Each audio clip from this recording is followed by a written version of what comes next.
Skin and bones, mind that's weak, and the back that's strong. You load 16 tons. And what do you got? Another day older, deeper in that same. Peter, don't you call me, 'cause I can't go. I owe my soul to the company store. Well, hi, Mum. I just thought it's about time, after all these years, that I should really send you a video update on what your wandering son's up to. And don't worry about the beard.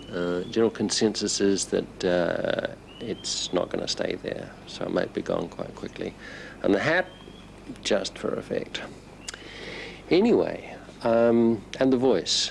I've spent 20 years more behind the camera. It's very, very rarely I'm in front. When I am in front of it, I hate it. And my voice constricts, and I sound like a strangled chook. But I actually speak a lot in front of meetings and whatever, and though I sound like a strangled chook, I'm not actually as nervous as I sound. So, life and times. People ask, they'd always ask me, what are you doing in KL? Why are you in KL? I don't know, it's sort of like, when are you going to get a proper job? When are you going to settle down? There's no answer to those. But I'll show you today. Let's have a look around, and I'll show you some of the things that we do here and maybe some of the reasons we live here. It's Hari Raya. It's holiday time. It's Hari Raya and Chinese New Year. They both arrived this week, so the town's really quiet, and it's a good time for us to sort of stroll around and have a look. So come on, I'll show you around. Okay, so this is the area that we live in. It's Ampang, and it's the diplomatic area. Just over the hill here is the American embassy. Down the road's the Colombian embassy, Iran, Iraq, you name it. They're all around here. Everybody's got an embassy. Now, one of the good things about living here is security's really good. I mean, everybody, except us, has got a security guard on the gate. This is our place here. This is where we live. This is the house. But the gate operates with a remote control. Now, for everybody else, no problem.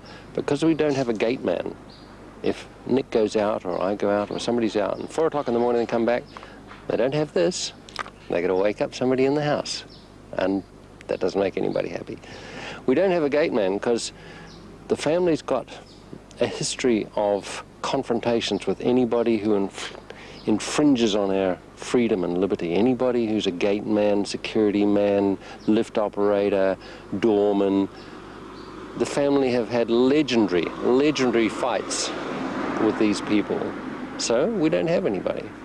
But part of the problem is that if the gate's open like that, all during the day, we've got a continual procession of people coming in, offering to mow the lawns or cook for us or just generally look after the place. And there's a few obviously who come in just to check out what the security is. Maybe they'll come visiting later in the night.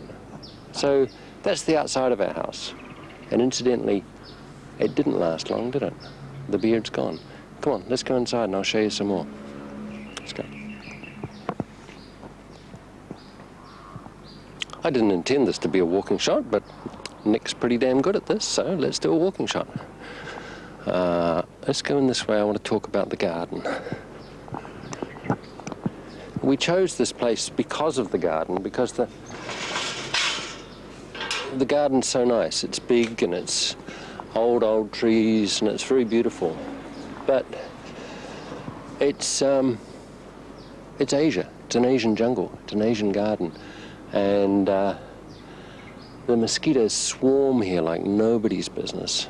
There's all sorts of birds, lots of birds live in here. There used to be a night owl type of thing that flew between the trees here and never seemed to leave the yard. And then we got a gardener came in and started cutting the lawn and stuff. No more night owl. But this tree behind me, this innocent little tree behind me, I went to prune it one day, and while I was cutting it, something spat at me. Spat in my eye. I mean, and my eye swelled up like a golf ball. And what it was probably a snake or something. I never ever saw it. But it was just a warning that, you know, this is not necessarily friendly country.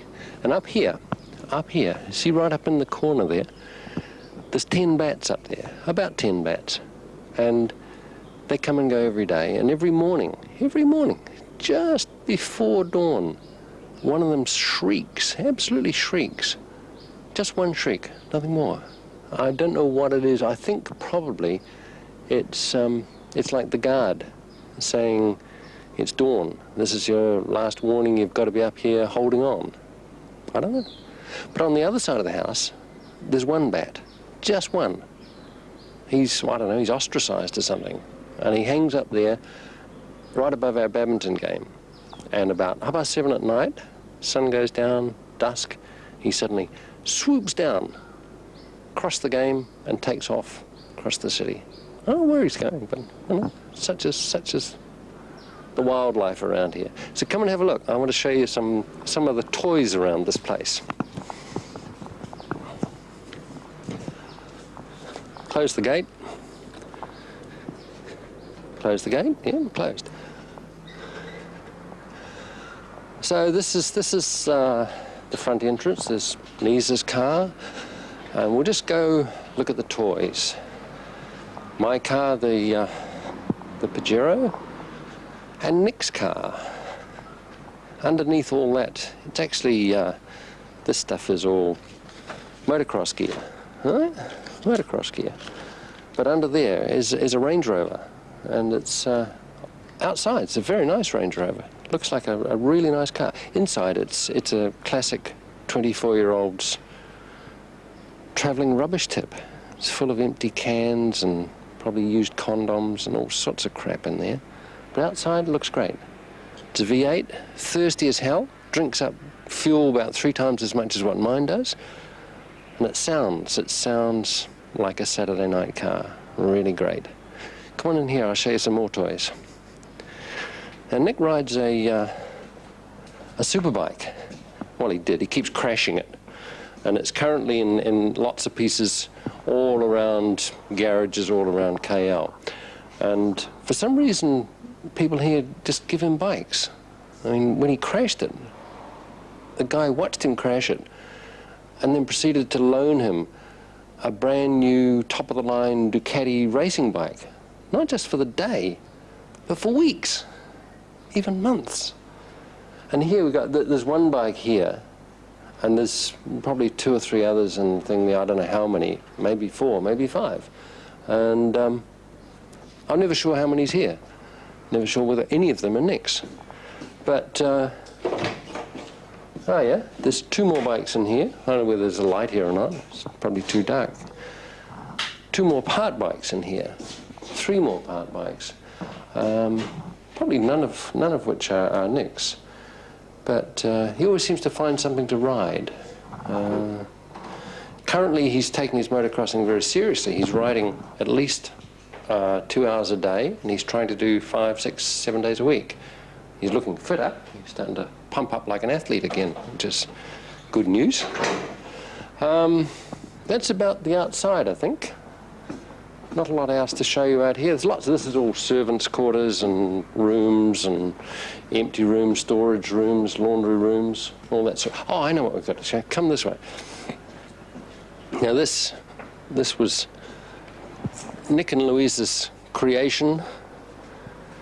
The light's probably wrong, but this is a sunken pool in the centre of the garden and a landscaped area all around. It started off, originally this was an old badminton court.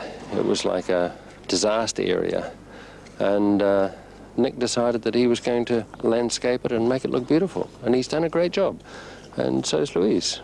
The white stuff around there, incidentally, is candles. We have little black magic ceremonies here in the middle of the night, and there's probably a body somewhere under there. But this is, she's created this from virtually nothing. The 2 of them have created it. Up on the roof here, there's a balcony area that's sort of a sunbathing area. There's probably bodies up there, but I don't think that they're in a state where they should be. Oh, there's a body. Look, she's waving to us. The other body I don't think is going to come down and talk to us. So that's the outside. That's the outside of the house. Come and have a look at the inside. Okay, we're back inside again. And this is the library. And Louise had the bookshelves designed and built, and she's made the house beautiful like it is. And the noise you hear upstairs is somebody having a shower. This is, it's an old house. When we moved in here, it was empty, and Louise has put it all together and made it look beautiful. But we've got all the problems of an old house. You know, there's all the old wiring and all that sort of thing. That's what happened with one of the switches. It suddenly burst into flames when Louise was here. Flames all the way up around the roof there, and she couldn't put it out. It was just lucky that there was a gardener outside, and he rushed in and he slapped the fire and put it out. So let's have a look upstairs. We have a maid comes in occasionally and she polishes the stairs. Oh, caught up in the cable. Polishes the stairs, and one day I'm going to break my neck running up and down here. But hello, here's Louise.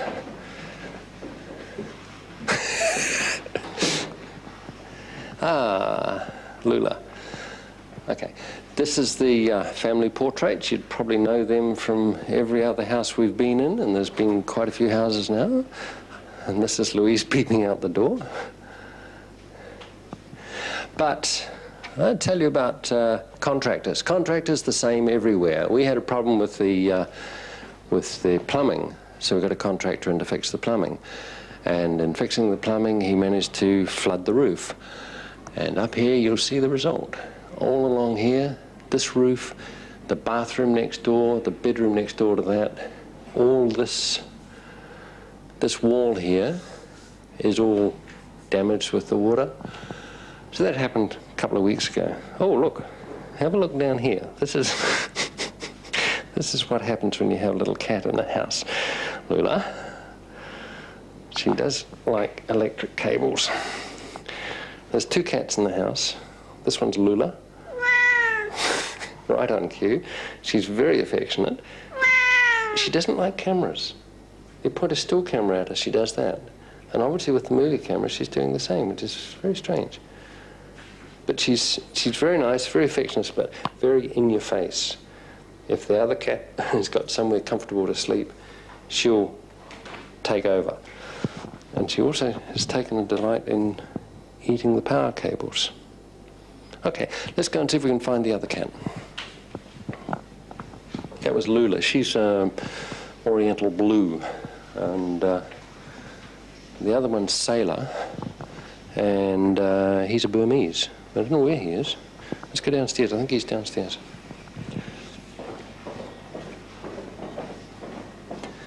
The acoustics in this house are such that you can hear everybody having a shower or talking or whatever. Today it's very quiet. I think, let's go, I think Sailor's just out here. He was before. Ah, here he is. Now Sailor's a Burmese, and he's a very gregarious cat. Wherever there's people, Sailor likes to be.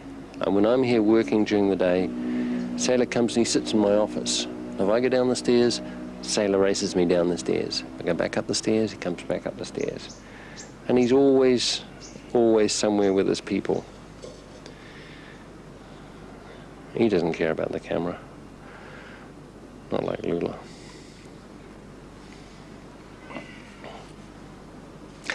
So that's the house. That's us. That's where we live. Let's go out and I'll take you and show you some of the other things around the town and give you an idea of what we do and how we live here. Okay? Here's Lula coming. She's gregarious as well.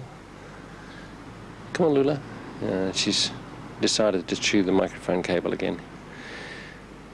Come on.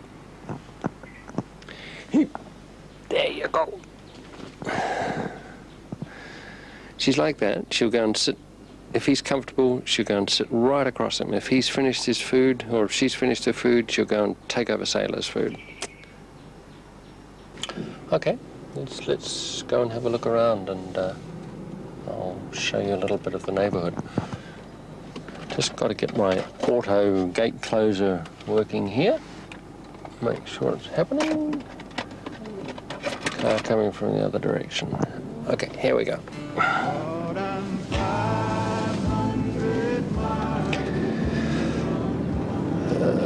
This is Ampang. This is where we live, and it's all big, old, grand houses. Every so often new condominiums.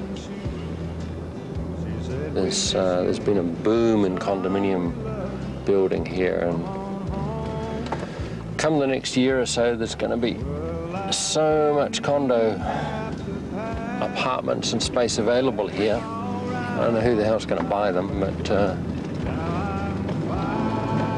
it does seem to be slightly overbuilt at the moment. This is where I run down here. I try and run, I don't know, a few times a week. Sometimes I have a splurge and run every day. Most times I manage 2 or 3 days a week, that's all.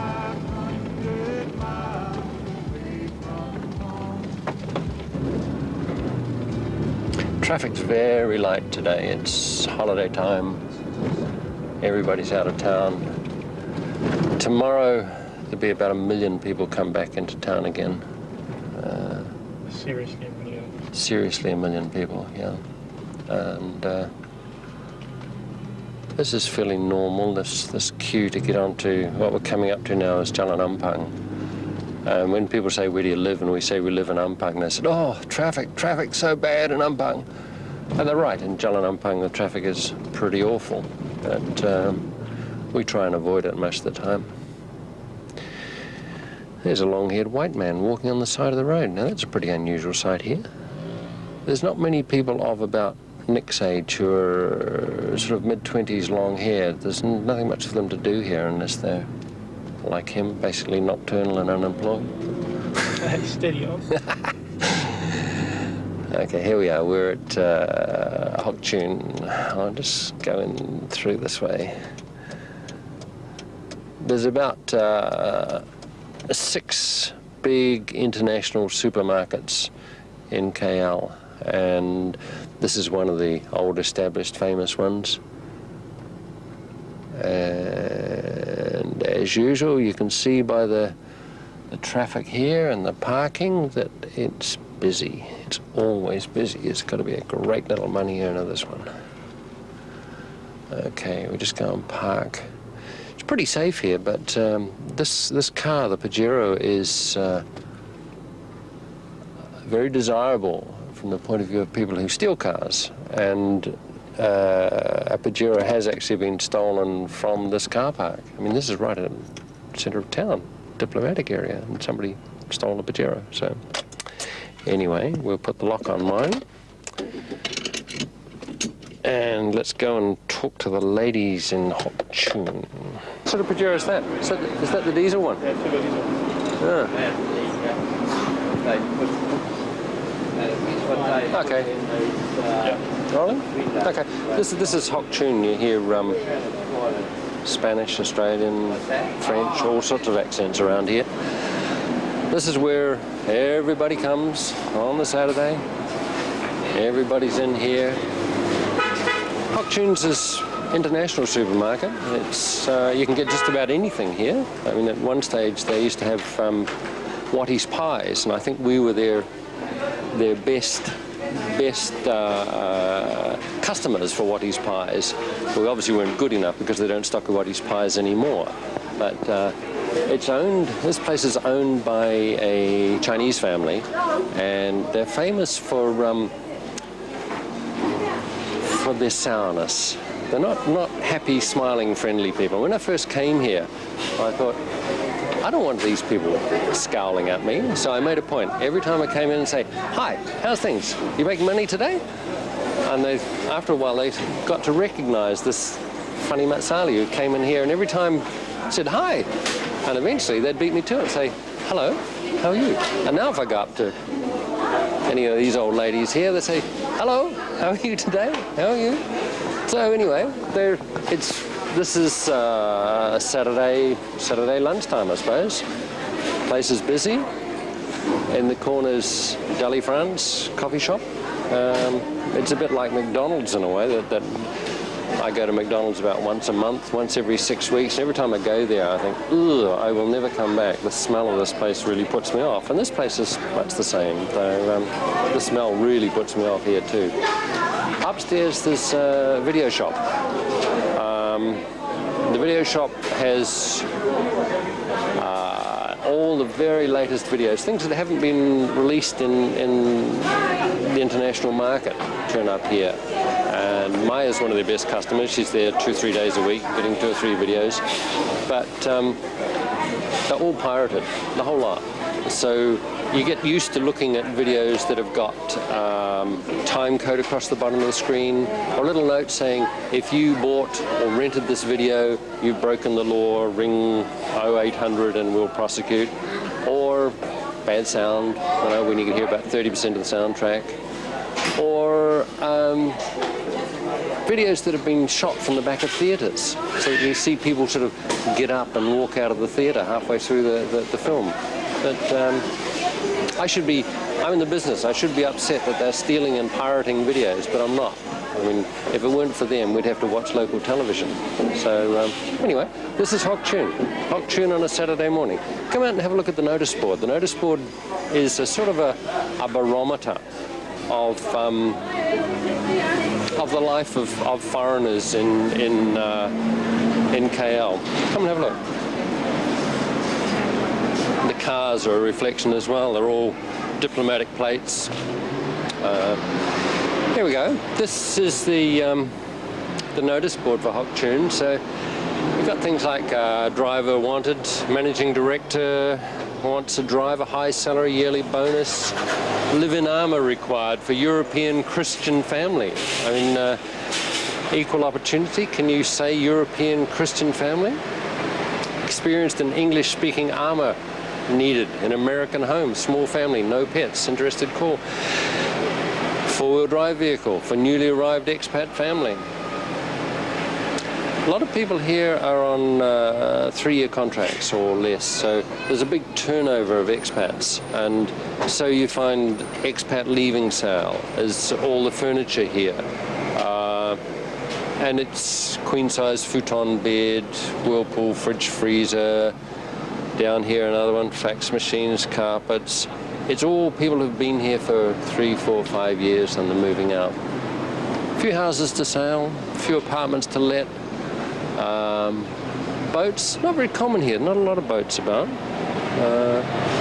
Designer furniture, somebody's bought all this local furniture and now wants to get rid of it. Apartments to let, 3 bedrooms, 2 baths, maids' quarters. That's it. This is, no matter where we'd live, we'd go to the supermarket. This is our supermarket. And we're here very often. We're here 2-3 times a week, maybe more. And this place is a reflection of Ampang. It's the most multilingual, multinational community I think we've ever been in. There's people from all of the embassies come here, all the diplomats come here. So this is Hawke, and on the right there's the Japanese restaurant. Within easy walking distance of home, there's about 8 restaurants. There's Japanese, Thai, Spanish, Italian, coffee shops, fast food. There's lots and lots of food places here. Over there's the typical of this area. It's the new condos. Those are a little bit older. They've been there for a while. Next door there's an old bungalow converted into a restaurant. And who knows what the building is there. It's probably another office block. And this is Jalan Ampang. This is a quiet day. As I say, there's nobody much here. Traffic's very heavy on this road all the time, and the lifestyle here is sort of nocturnal. So at 3 o'clock in the morning, you can find that there's a traffic jam just as bad as at 10 o'clock in the morning. It's holiday time now, and last year, Hari Raya and Chinese New Year, they killed, I think it was between 400 and 500 people. 400 and 500 people. And this year, the two holidays are combined in 1 week, and the road toll, I think, is 100 and something now. So the next few days, there's going to be several hundred more people killed on these roads. It's not till you get out there and drive amongst them you realize why. I mean, the standard of driving here is very low.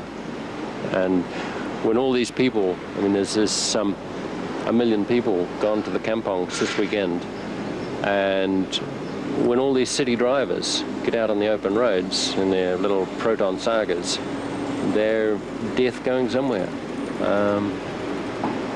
That's a good, funny note, isn't it? Yeah. Anyway, driving here's not that bad. Louise and Maya both drive here.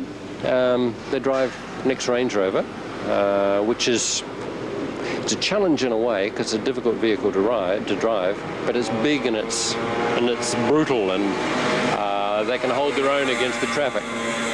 That's the noise of KL, the noise of a cup chai, a little 125cc motorbike. They race up and down there all the time. That's the Twin Towers. This week they're the tallest buildings in the world. I think next week it's going to be Shanghai, and the week after that it's going to be Tokyo. And full of rumors, of course. One of the rumors is that one of the towers is leaning, and this rumor's been going around for months and months. Maybe it is. If you look at it long enough, both of them look as though they're leaning. The other very persistent rumor is that the towers are built over a cavern, and at some stage they're all going to collapse down into this huge underground cavern. And there's a certain amount of credibility in that one, because this whole area is built on limestone and on tin mines. So there's huge areas that are undermined, or there are big caverns. This area in front of us, it used to be the racecourse, but you can't really have a racecourse in the middle of an Islamic city which bans gambling. So the racecourse was moved to the outskirts of town, and they're rebuilding the whole of the racecourse, and it's now the biggest single civil construction project in the whole of Asia. And it's huge. They're building commercial buildings, hotels, shopping centres, residential centres. The only thing they're not building is roading infrastructure. What they're doing is creating the traffic jams for the next century. But it's you've got to be impressed.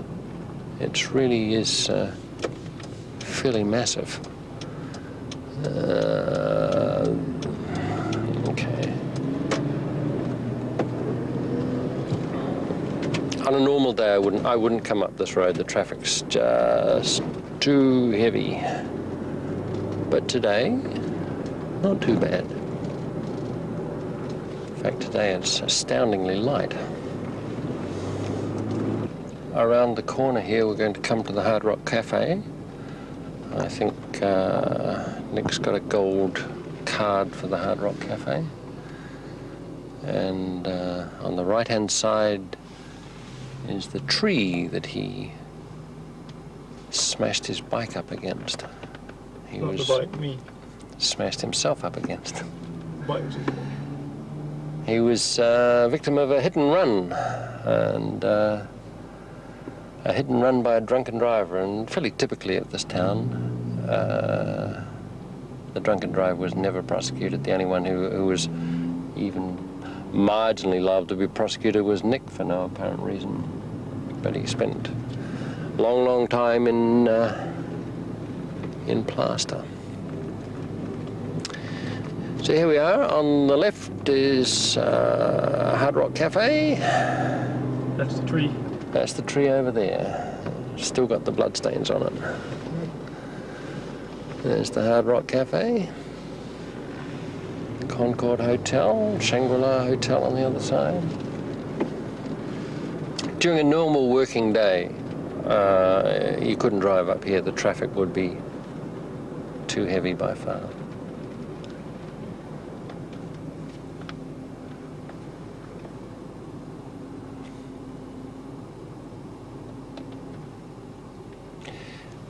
one of the downsides of holiday time is that there's no pollution, which is great. I mean, the weather's clear and you can see everything, but also means there's no filter on the sun, so it's as hot as hell out there. Yeah, the thermometer there says 33 degrees, but I reckon outside it's at least 33 degrees. The pink bus up there is a minibus. They're the scourge of the roads here. The drivers are pretty horrendous. Most of them don't seem to have any mufflers. Nick says they're all drug addicts. You've got to have something fairly big to hold your own on the road against them. They have no regard for the road rules or anybody else on the road. So here we are. This is sort of the main drag of town. Financial centre's up on the right. It's actually quite an attractive looking city today. Some days you come down here and you think, oh God, you know, it's just a big construction site, but today it's quite nice.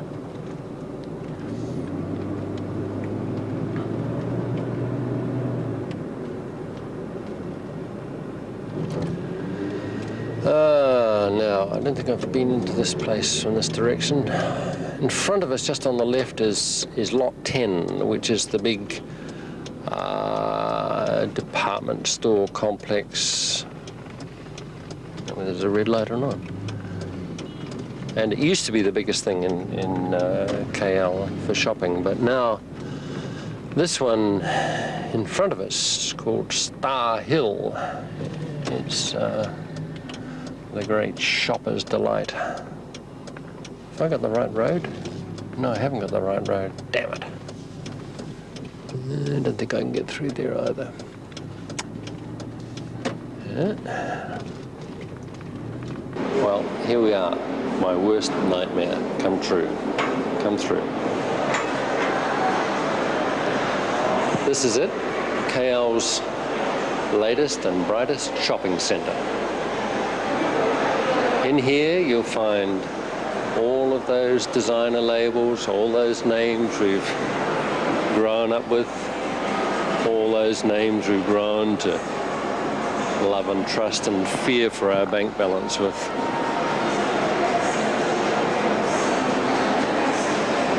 One day I looked at what I was wearing and I saw that everything I wore had a designer label on it. I couldn't believe it. It's not that I object to the labels, it's just that I'm not really interested in that whole label scene, and this place is dedicated totally to labels. But if you want it, it's here. There's shops here that are as good as Singapore, I think, and the prices are probably a bit better. Not a place you'll see me a lot of times, except when I'm carrying my checkbook or my credit card. Let's go and have something to eat. Well, that's KL. For somebody who doesn't talk much, I seem to spend most of this morning talking and shaving and things. But that's the way we live, pretty much like anywhere else. I mean, we never have enough money for all the things we want to do, and we work, we sleep, we eat, go to the supermarket, talk to the cats, both of which are starting to come around my feet already. But anyway, hopefully that's explained a little bit of what KL's all about. If it hasn't, listen again for the next exciting episode. I'll try and do another one in the next few weeks. Bye, Mum. Bye, Pop. See you. Here's the cat down here. Come on, Sailor. Come and say goodbye. Ah! There he is. Say goodbye, Sailor. Don't look so pissed off at the wall. Say goodbye. Saying, Peter, don't you call me 'cause I can't go. I owe my soul to the company